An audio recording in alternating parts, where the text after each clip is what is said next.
দর্শক, আজকের আলোচনার বিষয় হয়তো আপনার কাছে একটু অদ্ভুত শোনাতে পারে যে আমেরিকা চাইলে এখন আর ইরানের এক চুলো ক্ষতি করতে পারবে না। হয়তো ভাবছেন যে ভাই এটা কিভাবে সম্ভব, কিন্তু আপনি কি জানেন যে এর পিছনে বেশ বড় একটা কারণ আছে, আর সেটা নিয়েই এখন আমরা বিস্তারিত আলোচনা করব। দর্শক, জুন মাসের টানা 12 দিনের যুদ্ধের পর আমেরিকা আর ইরান সরাসরি মুখোমুখি হয়ে গিয়েছিল। আসলে যুদ্ধটা সামনের সারিতে ইসরায়েলের সঙ্গে হলেও পিছন থেকে লড়াই চালাচ্ছিল আমেরিকা। কিন্তু এই ভয়ঙ্কর সংঘর্ষে ইরান ইসরায়েলের ভিতরে একের পর এক ধ্বংসের বলা ভালো ইতিহাস গড়ে দিয়েছে। আর শুধু তাই নয়, নিজেদের পারমাণবিক কেন্দ্রের উপর মার্কিন হামলার পর ইরান পাল্টা আঘাত আনে আরব দেশগুলোতে থাকা মার্কিন ঘাঁটিগুলোর উপরে। পরিস্থিতি তখন এমন জায়গায় পৌঁছে যায় যে প্রেসিডেন্ট ট্রাম্প নিজেই ঘোষণা করতে বাধ্য হয়, এখনই যুদ্ধ থামাও, আগে থামাও যুদ্ধ। কিন্তু এত সব ঘটনার পরও ইরান নিজের অবস্থান থেকে 1 ইঞ্চিও পিছু হটেনি। আমেরিকা বারবার বলছে, এখনো পর্যন্ত বলছে, তোমরা পারমাণবিক সমৃদ্ধকরণ করতে পারবে না। আর ইরানের সোজা সাপটা জবাব দিচ্ছে ইরান, ইউরেনিয়াম সমৃদ্ধকরণ আমরা চালিয়েই যাব, এটা আমাদের অধিকার, আমাদের জ্বালানি চাহিদা মেটাতে এটাই দরকার। আর এর ওপর কোনো দেশের হুমকি ধমকি বরদাস্ত হবে না, মানব না আমরা। ফলে এখন আশঙ্কা দেখা দিয়েছে আবারও আমেরিকা আর ইসরায়েল একসাথে মিলে ইরানের উপরে আগের থেকে আরও বড় একটা হামলার চেষ্টা করতে পারে। দেখুন, বহুদিন ধরে পারমাণবিক ইস্যুতে কোনো সমাধান বের হচ্ছে না, উল্টো আমেরিকা আর ইসরায়েল শুধু হুমকি দিয়ে যাচ্ছে ইরানের উপরে আঘাত আনার। কিন্তু দর্শক, বাস্তবতা হলো এসব আসলে শুধুই হুমকি। আজকের দিনে আমেরিকার পক্ষে ইরানের উপরে সরাসরি একটা হামলা চালানো প্রায় অসম্ভব। কিন্তু কেন আমেরিকা ইরানের বিরুদ্ধে আর কিছু করতে পারছে না, সেটাই আমরা এখন বোঝার চেষ্টা করি। আসুন, আসলে আমেরিকার সবচেয়ে বড় দুর্বলতা কি জানেন? সবচেয়ে বড় দুর্বলতা হলো তেল। বহুদিন ধরেই একটা কথা শোনা যায়, আমেরিকা যেখানে সেখানে এই যে হস্তক্ষেপ করে মূলত এই তেলের জন্যই। কারণ তেলের দামের ঊর্ধ্বগতি তাদের সহ্য হয় না। তেলের দাম যদি একবার আকাশ ছোঁয়া হয়ে যায়, সেটা আমেরিকার পক্ষে সামলানো প্রায় অসম্ভব। এদিকে ইরানের সর্বোচ্চ নেতা আয়াতুল্লাহ আলী খামিনির এক ঘনিষ্ঠ সহযোগী বলেছেন, ইরানের উপর আবার যদি হামলা চালানো হয় তবে তেলের দাম ব্যারেল প্রতি $150 গিয়ে ঠেকবে। আর এত চাপ সামলানোর ক্ষমতা আজ আমেরিকার হাতে নেই। কারণ একটাই, ইরানের বিরুদ্ধে যদি নতুন করে বড় যুদ্ধ বাঁধে তবে শুধু আমেরিকা নয়, পুরো বিশ্ববাজারেই তেলের দাম একেবারে হুহু করে বাড়বে। আর সেই আগুনে পুড়বে আমেরিকা, ইসরায়েল ও বলা ভালো গোটা ইউরোপ। দেখুন, ইরানের তেলের উপর তো আগেই নিষেধাজ্ঞা জারি আছে, তাই সেদিক থেকে আমেরিকার খুব একটা মাথা ব্যথা নেই। কিন্তু আসল সমস্যা হলো ইরানের হাতে একটা এমন অস্ত্র আছে যেটা একবার ব্যবহার করলে গোটা দুনিয়া কেঁপে উঠবে। আমেরিকাও রেহাই পাবে না, এটা একদম 100% নিশ্চিত। হ্যাঁ দর্শক, সেই অস্ত্র হলো হরমুজ প্রণালী। ইরানের কাছে এই সমুদ্রপথ যেন এক অমূল্য চাবি, কারণ এখান দিয়ে বিশ্বের বিপুল পরিমাণ তেল রপ্তানি হয়। 2025 সালের জুনে যখন ইরান আর ইসরায়েলের মধ্যে টানা 12 দিনের ভয়াবহ যুদ্ধ চলছিল, তখনও ইরান সরাসরি হুমকি দিয়েছিল, আমরা হরমুজ প্রণালী বন্ধ করে দেব। আর যদি সত্যি সেটা ঘটতো, তবে বৈশ্বিক তেলের বাজারে যে মহা বিপর্যয় নেমে আসতো, তার পরিণতি একেবারে ভীষণ খতরনাক আমরা সবাই দেখতাম। দর্শক, হরমুজ হলো সেই সমুদ্রপথ যেখান দিয়ে গোটা বিশ্বের প্রায় 20% তেল যায়। যদি ইরান সত্যি এই পথ বন্ধ করে দেয় তবে তেলের দাম মুহূর্তেই আকাশ ছুঁয়ে ফেলবে, এটা বলাই বাহুল্য। তার উপর ইরান নিজেও বিশ্বে তেল আর গ্যাসের অন্যতম বড় উৎপাদক দেশ।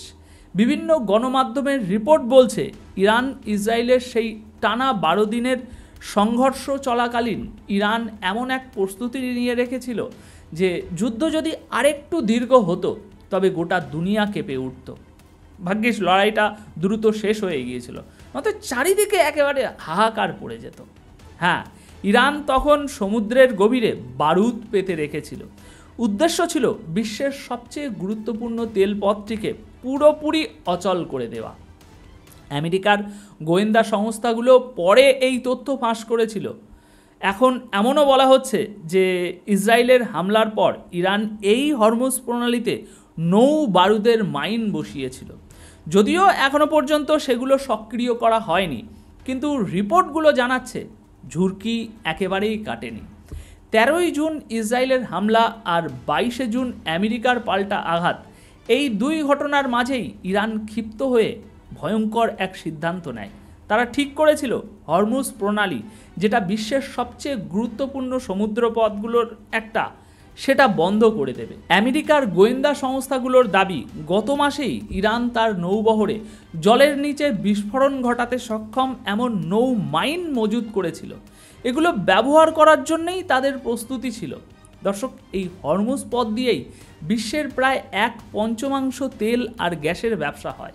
তাই এখন একটু ভেবে দেখুন, যদি সত্যি এই পথ বন্ধ হয়ে যেত আর তেলের রপ্তানি আটকে যেত, তবে বিশ্ববাজারে তেলের দাম আকাশ ছোঁয়া হয়ে যেত আর পুরো দুনিয়া এক ভয়াবহ সংকটে পড়ত। এখন শোনা যায় ইরান সেই সময়ে পারস্য উপসাগরে মাইন পেতে আমেরিকা ও ইসরায়েলের উপরে একটা মানসিক চাপ সৃষ্টি করেছিল।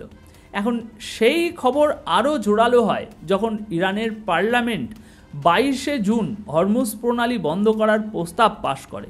এরপর যেন গোটা দুনিয়ায় কেঁপে ওঠে। এমনকি কাতারে অবস্থিত মার্কিন এয়ারবেসে হামলার পরও আমেরিকা তখন ইরানের সঙ্গে সরাসরি সংঘাতে জড়াতে সাহস করেনি। দর্শক, এখনও পর্যন্ত হরমুজ প্রণালী খোলা আছে আর বৈশ্বিক তেলের বাজারও স্থিতিশীল রয়েছে, কিন্তু পরিস্থিতি আবারও উত্তপ্ত হচ্ছে। আমেরিকার হুমকি আর ইরানের প্রস্তুতি দেখে মনে হচ্ছে যদি আবার যুদ্ধের আবহ তৈরি হয়, তবে ইরান হরমুজে পাতা সেই মাইনগুলো এবার সত্যি সত্যি সক্রিয় করে দিতে পারে। আর এই সম্ভাবনাটাই আমেরিকার আসল ভয়। এই জন্যই যুক্তরাষ্ট্র এখন ইসরায়েলের উপর সরাসরি কোনো রকম আঘাত আনতে চাইছে না।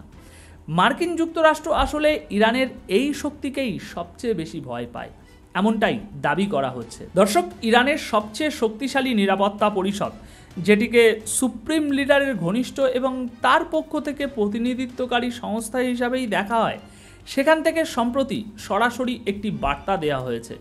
সেই পরিষদের সেক্রেটারি আলী লারিজানি স্পষ্ট করে বলেছেন, আমেরিকা যদি বুঝতে পারে যে ইরানের সঙ্গে সরাসরি লড়াই করা তাদের পক্ষে সম্ভব নয় এবং আমাদের শক্তির সামনে এই অঞ্চলে বেশি দিন টিকে থাকাও কঠিন, তাহলে যদি তারা আমাদের সঙ্গে আলোচনায় বসতে চায়, আমরা ইতিবাচক সাড়া দেব। দর্শক, এক্সপার্টরা বলছেন যুক্তরাষ্ট্রে যে মাগা সমর্থক গোষ্ঠী আছে, মানে make America great again crowd, ওই গোষ্ঠী যুদ্ধ শেষ করে দেশকে আবার শক্তিশালী করে তোলার স্বপ্ন নিয়েই এগিয়ে এসেছে এবং প্রেসিডেন্ট ট্রাম্পকে সমর্থন দিচ্ছে। তাই এটিও একটি বড় ইঙ্গিত। এর ফলে মনে হচ্ছে ইসরায়েলের কারণে ট্রাম্প প্রশাসন আর আগের মতো তাড়াহুড়ো করে কোনো ঝুঁকি নেবে না, কারণ এই প্রথমবারের মতো আমেরিকার মাগা ক্রাউড প্রকাশ্যে ইসরায়েলের বিরোধিতা শুরু করেছে। আর গাজায় ইসরায়েলের আগ্রাসনের বিরোধিতা এখন শুধু বিশ্বের নানা প্রান্তেই নয়, আমেরিকার ভেতরেও জোরসোরে শুরু হয়ে গেছে। আর এমন পরিস্থিতিতে গাজা ইস্যুতে আন্তর্জাতিকভাবে সমালোচনার মুখে পড়া, ইসরায়েলের পাশে দাঁড়িয়ে আবার ইরানের বিরুদ্ধে যুদ্ধ বাঁধানো, সেটা আমেরিকার জন্য একেবারেই লাভের কিছু হবে না, লোকসানই বয়ে আনবে। কারণ ইরানও এখন পূর্ণ শক্তি দিয়ে পাল্টা জবাব দিচ্ছে। আর এটাই মূল কারণ যে আমেরিকা আর সহজে ইরানের উপরে আক্রমণ করার কথা ভাবছে না। অন্যদিকে টানা 12 দিনের যুদ্ধের পর ইরান আবারও নিজেদের যে সমস্ত সামরিক সরঞ্জাম আছে, প্রস্তুতি আছে, সেগুলো জোরদার করছে। যে কোনো পরিস্থিতি সামলানোর জন্য দেশটি নিজেকে আরও শক্তভাবে দাঁড় করাচ্ছে। ফ্রান্স, যুক্তরাজ্য আর জার্মানি আলাদা আলাদাভাবে ইরানকে হুঁশিয়ারি দিয়েছে, আগস্টের শেষ নাগাদ যদি তেহরান পারমাণবিক আলোচনায় ফের না বসে এবং কোনো সুনির্দিষ্ট ফলাফল না নিয়ে আসে, তাহলে তারা আবারও জাতিসংঘের নিষেধাজ্ঞা জারি করবে। কিন্তু ইরানের অবস্থান একেবারেই স্পষ্ট যে চাপে পড়ে কোনো সিদ্ধান্ত তারা নেবে না। আলোচনা হবে, তবে সম্মান ও মর্যাদার ভিত্তিতে। না হলে ইরান আরেক দফা সংঘাতের জন্যও ফুল প্রস্তুত আছে। আর এখানে মজার ব্যাপার হলো, টানা 12 দিনের যুদ্ধের শেষ দফার হামলার পর আমেরিকা দাবি করেছিল যে তারা নাকি ইরানের পারমাণবিক কর্মসূচি পুরোপুরি ধ্বংস করে দিয়েছে। অথচ আজও এখনও তারা বলছে ইরান যেন ইউরেনিয়াম সমৃদ্ধকরণ না করে। তাই বিশ্লেষকরা বলছেন এর মানে আমেরিকা নিজেও জানে যে ইরানের পারমাণবিক কর্মসূচি এখনও চালু আছে, আর ইরানকে দমন করা বা নিজেদের শর্তে ইরানকে মাথা নোয়ানো কোনোদিনই সহজ ছিল না, না আজ আর না 47 বছর আগেও। দর্শক, এ বিষয়ে আপনারা কি মনে করছেন? আপনাদের কি মনে হয় আমেরিকা কি এখন সত্যি ইরানের উপরে হামলা করবে? আবারও কি জুন মাসের মতো একই চেষ্টা করবে? আদেও কি সেটা সম্ভব? আমি যেসব তথ্য আপনাদের সামনে তুলে ধরলাম তার ভিত্তিতে কি সত্যি মনে হয় আমেরিকা ইরানকে ভয় পাচ্ছে? আপনাদের মতামত অবশ্যই জানাবেন কমেন্ট বক্সে। যদি ভিডিওটি ভালো লেগে থাকে তবে একটি লাইক দিতে ভুলবেন না, আর যতটা সম্ভব বেশি একটু শেয়ার করুন। আবারও অনেক অনেক ধন্যবাদ আপনাদের সকলকে।